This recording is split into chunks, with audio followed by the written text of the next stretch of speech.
and welcome back to the Simplifiers Podcast, where we take topics either in business or in life and simplify it. That's it. And today I'm so excited to bring on my very special guest, Rachel Brenke.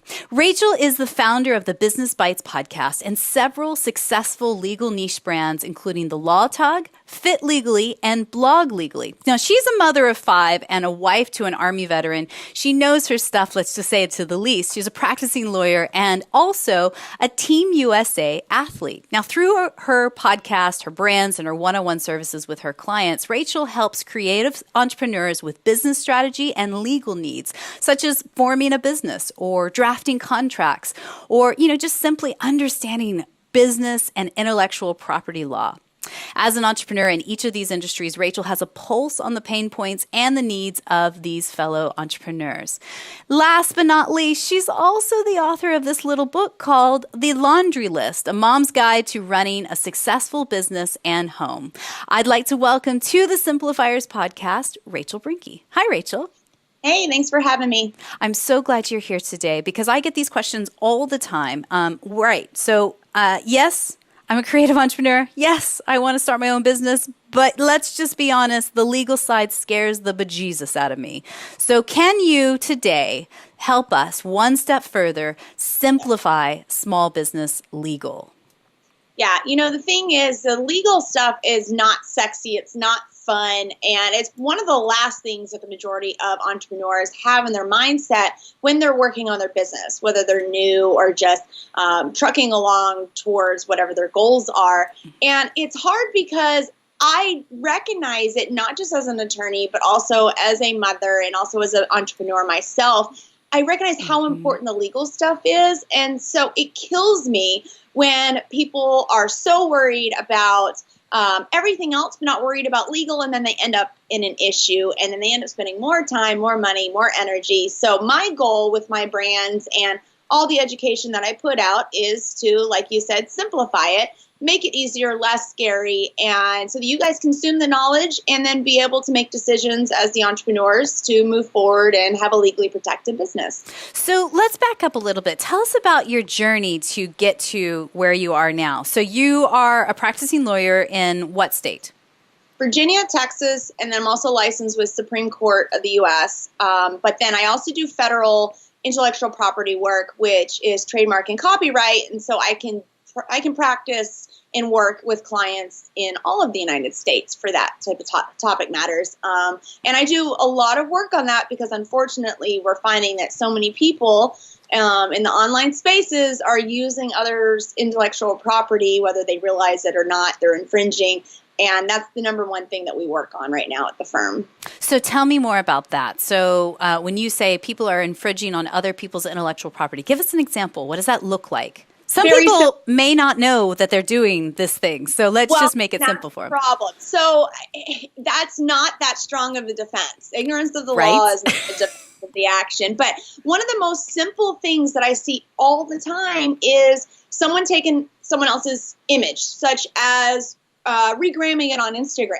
That right there, without permission, if you're using it on your Instagram feed where you're trying to solicit business. So commercial based is the key that we're looking for. And if your Instagram feed, if you're a podcast and you have sponsors and you're making money off of it, or if you are selling a product or service and you simply regram someone else's photo or take their photo and post it, whether you pulled it from Google Images or Facebook, wherever, doesn't matter. If you don't have the proper permissions or licenses to use it, you're committing copyright infringement. And that right there is the number one thing that we've been dealing with for our clients to help enforce their copyright protection rights. And it's unfortunate because oftentimes the other side doesn't know what they're doing because they've never been educated to it. Right. The unfortunate thing is that doesn't keep you from being liable for infringement. Oh, girl, I have a story for you. I have to tell you this. So not in relation to this, no joke. It was probably about 6, maybe even 7 years ago. I woke up one glorious spring morning and a friend of mine pinged me on Facebook and said, "Hey, Mary, congratulations. I heard you opened a second office for the Simplifiers." And I'm like, "I'm sorry, what did you just say?" She's like, "No, I just saw this on Facebook. Some other company or some other location, you're opening an office in Egypt? And I was like, what? And so literally I went onto Facebook. I'm not joking. Somebody had taken the Simplifiers logo and decided, oh, I like this. I'm going to start the Simplifiers in Egypt. And they just decided to start an event planning company in Egypt. And it was so funny, Rachel. I can laugh about it now, but like tell you, my stomach dropped when I saw this. The person had taken our logo. They found it on Google Images. She told me later, like, oh, I just searched images and I was like, oh, that looks pretty cool. I'll just start a business with that, right? And she had a launch party, like so much so that people were wearing the Simplifiers logo around their their neck at like a photo booth. And I was like, what is this? So of course, lawyers, cease and desist. But you know, what I'd heard from at least my lawyers on that, and they shut it down within 24 hours, was because we represent ourselves online, then, you know, there's sort of a universal, I don't even know what the legal jargon was, but there's a universal copyright that just said, like, you can't impersonate another business no matter where you are in the world online by using our same things. It was the craziest thing, but like, it blew my mind that there are people out there that are just either scrupulous and just like, don't give an F, right? And they just do it.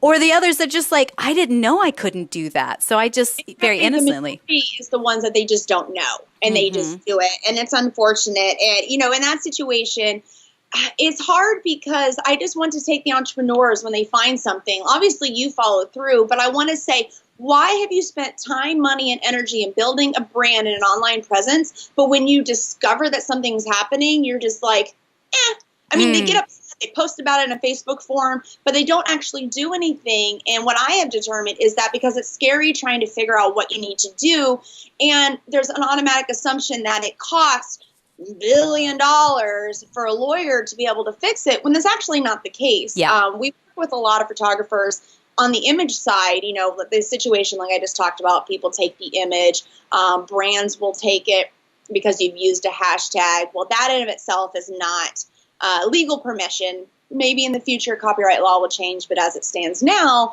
they are still liable for copyright infringement. And I don't know, we worked with a lot of photographers that were able to get them compensated for the amount of money they would have made had that company licensed it from them, and then some. And it doesn't cost a lot. And even if it does cost some, this is where and we're kind of got a little bit ahead here because I do want to kind of get to the basics of more of an overview, simple overview, a legal overview for entrepreneurs. But I encourage everyone that if you don't have a line item in your budget right now for legal stuff, you need to have it. Because whether you're someone that the infringement happens to you or you're someone that commits the infringement, because once a lawsuit is filed, you're stuck. You have to defend it. You're going to have to pay for it. And guess what? If you're not in either one of those camps, then you have the money to invest in contracts or the proper business formation or insurance. There's a whole broad range of tools.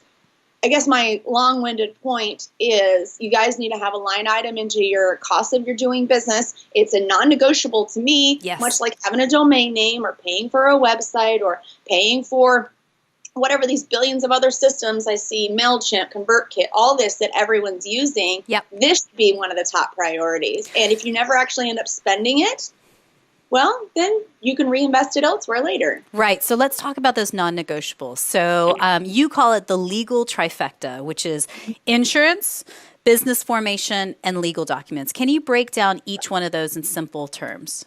Yeah, so no matter what industry you're in, these are the overarching basics. Well, I guess I shouldn't call them basics. I should call them foundations.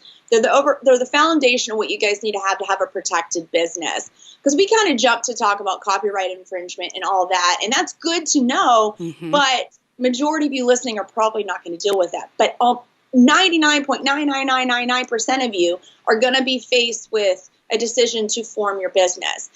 The unfortunate thing is the majority of entrepreneurs, and it's because they don't know, they'll just throw up a website, they'll hang out their shingle, and they'll say, let me see if I can make a go at this. But they never actually take the steps to properly form the business. And what I mean by that is getting it set up in a proper structure that is required by law and also gives you some liability protection.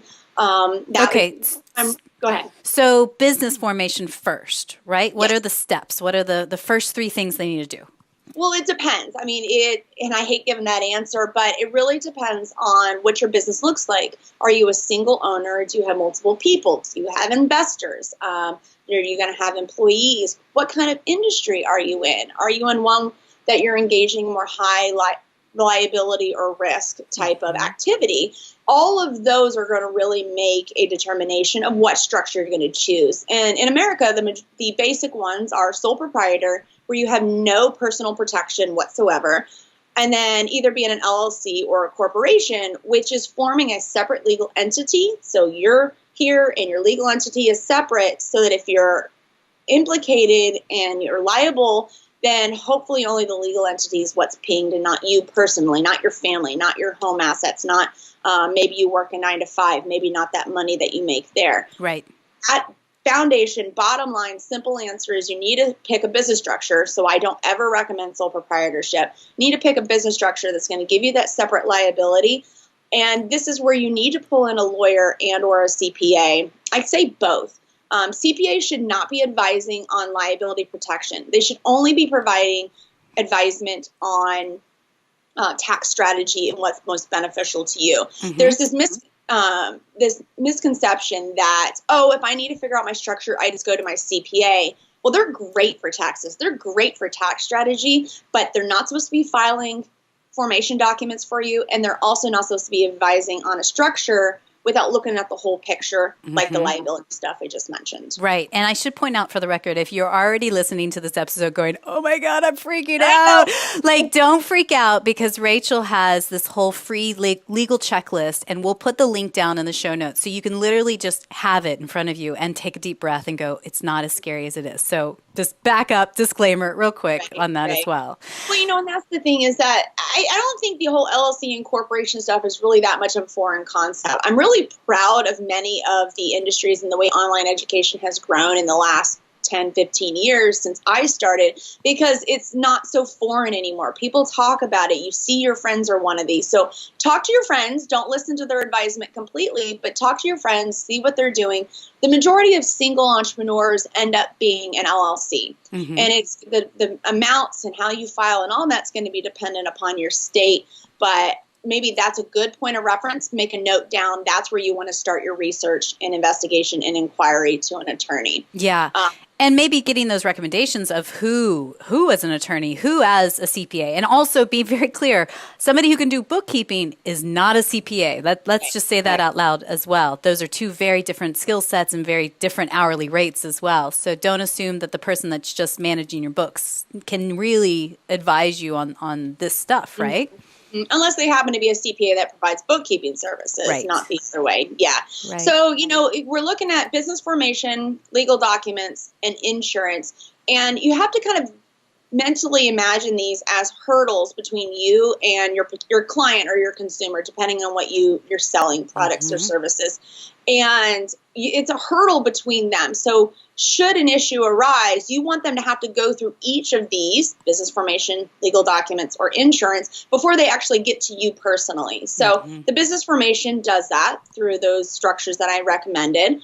Liability insurance, and this will vary dependent upon the industry and what you're providing, but that's another good way that if you have an issue and someone wants to make a claim against you, insurance can come in and, well, depending on your policy, but insurance can come in and deal with all that, because you don't want to have to mentally and physically and financially deal with issues. There's really not much more to say, I think, on liability insurance, because there's a broad range of policies. The biggest thing to keep in mind if you're looking at liability, equipment, or anything like that, you need to be upfront with your policy insurer and tell them that it's for business. Mm-hmm. Do not assume that your homeowner's insurance policy is going to cover business equipment or business activities that are occurring. Right. And, when it comes to insurance, at least in the U.S., for the ones that are listening in the U.S. To this episode, you need to have general liability insurance at the very basic, right? Mm-hmm. Is there anything else you would recommend above and beyond that? It depends on what you're offering and what you're doing. So let's say you're a graphic designer. You don't have a vehicle. You don't have equipment or machinery. So let's say for her, what would she need?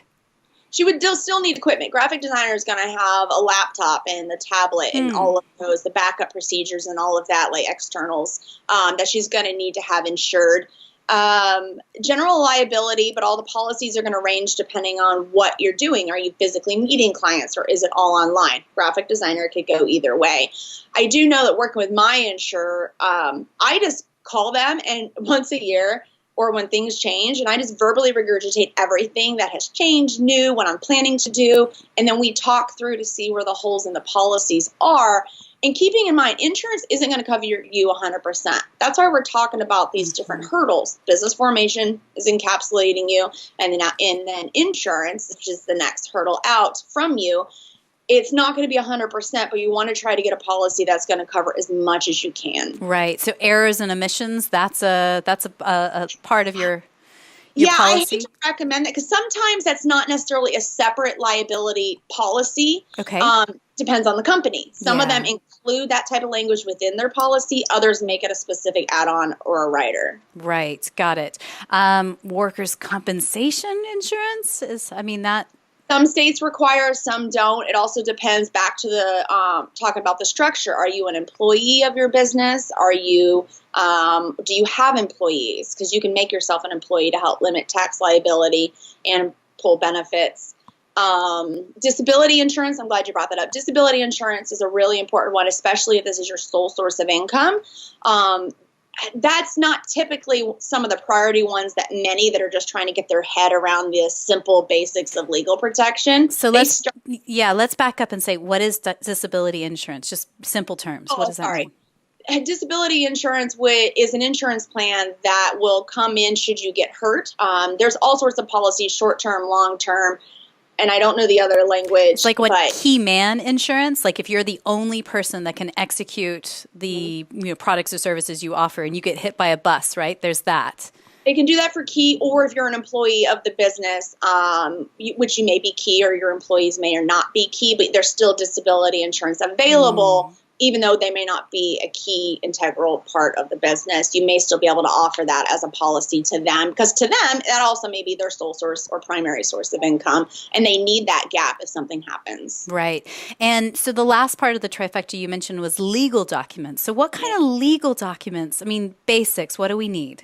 Yeah, we could talk about this all day long. You probably need to do another episode, but most baseline is to sit back and think, what am I offering? Well, first, the majority of you have an online presence. If you don't have one, you're probably missing the boat. But with your online presence, you probably have a website. So you're looking at needing website terms and conditions that governs the relationship between you and the users. You're also looking at a privacy policy. Some states require this, some do not. I still call it a non-negotiable because we need to have this in place. It inspires confidence in our visitors and our clients, our consumers, and it just overall protects you if something happens to someone's sensitive information. Privacy policies, you guys have probably seen it. It's typically when someone opts into a freebie or a lead magnet, an email list, or maybe they've purchased from you.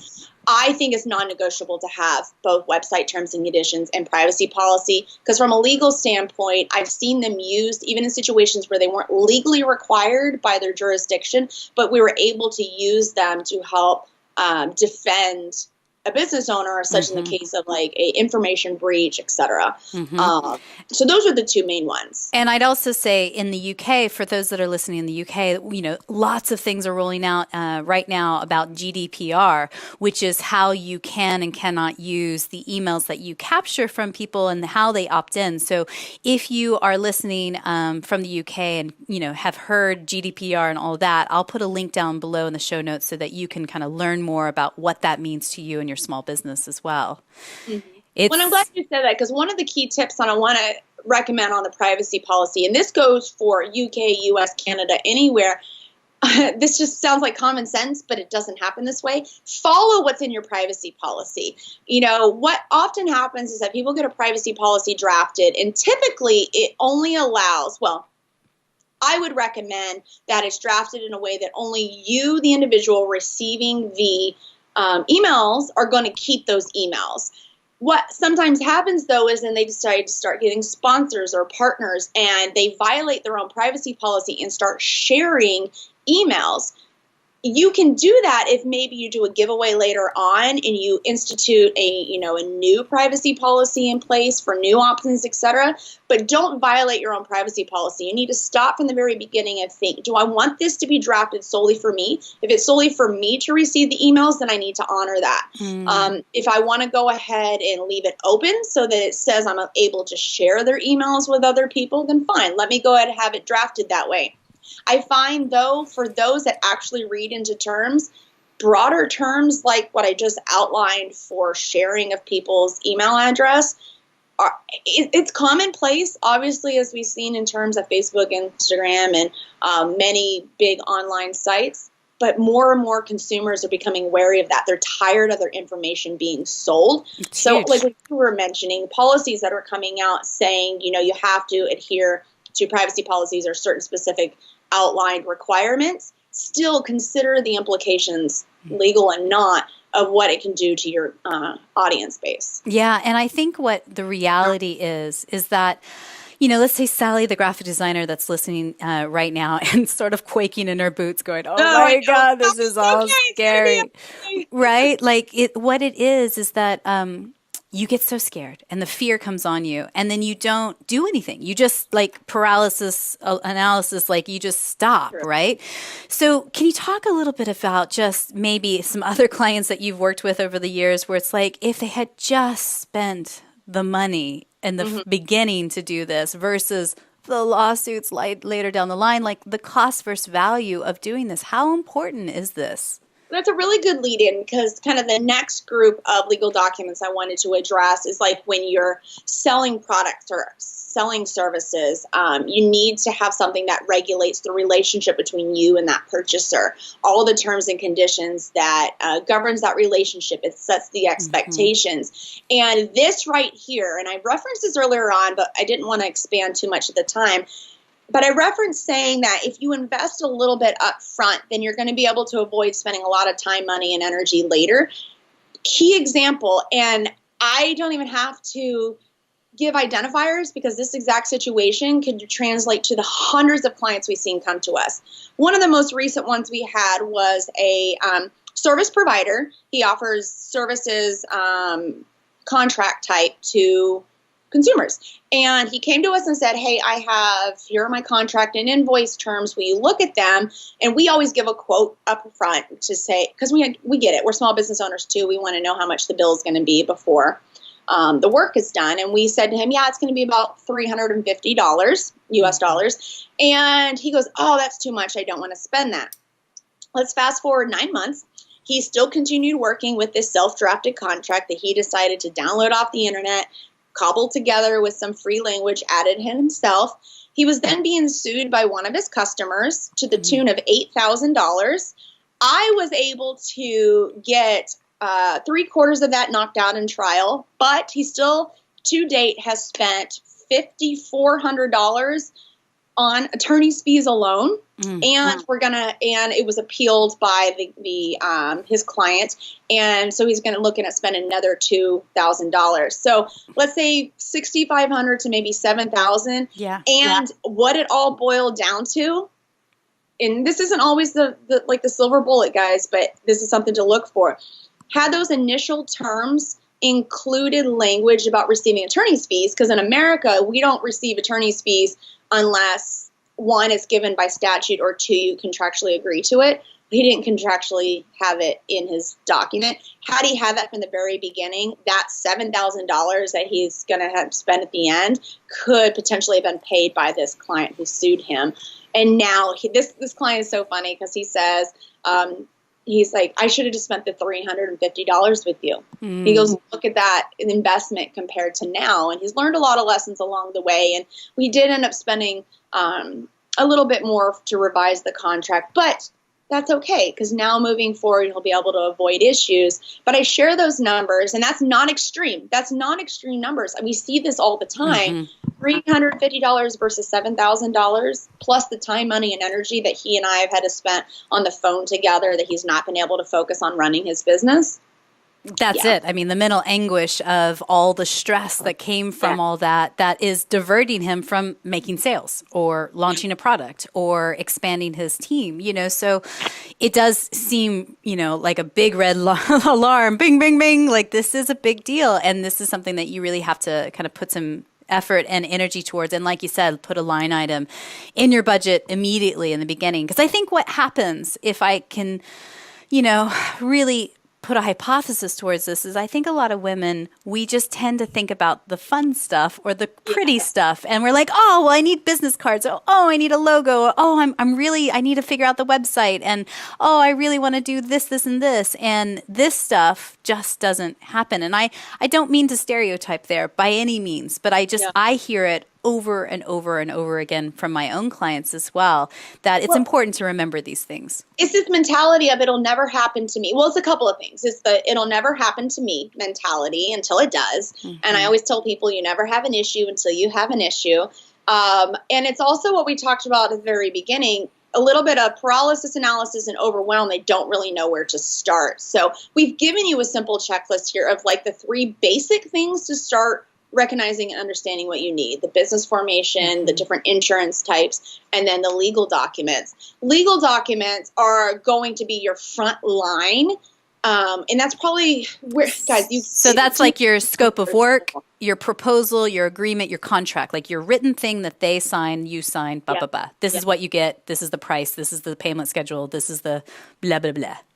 And, and something to think about with that is don't look at it so much as this crazy legal document. Yes, it's going to create the legal relationship. It's going to set the terms, but it's going to do a couple other things with your client or your consumer. It's going to build their confidence. They're going to see you as professional. They're not going to feel like anything's wishy-washy because it's all going to be outlined. Mm-hmm. All the expectations, all the responsibilities, they're going to see that they have recourse if you don't fulfill, or what's going to happen to them if they don't fulfill that contract. And you don't be scared of it. You don't have to pull out the contract to be this big, huge, scary thing. Make it a standard part of workflow. Understand it. Welcome your clients' questions. That's a huge thing. As many business owners will get a contract and then they're like, I just don't know how to explain it, or I don't like when my clients ask questions. You want them to see it before you start doing any work. You want them to question anything because that'll make a determination whether or not you guys even want to be in a relationship together. So it's better to ask the questions and discuss all of this now before you get into bed together. And I would say also, it always baffles me. I still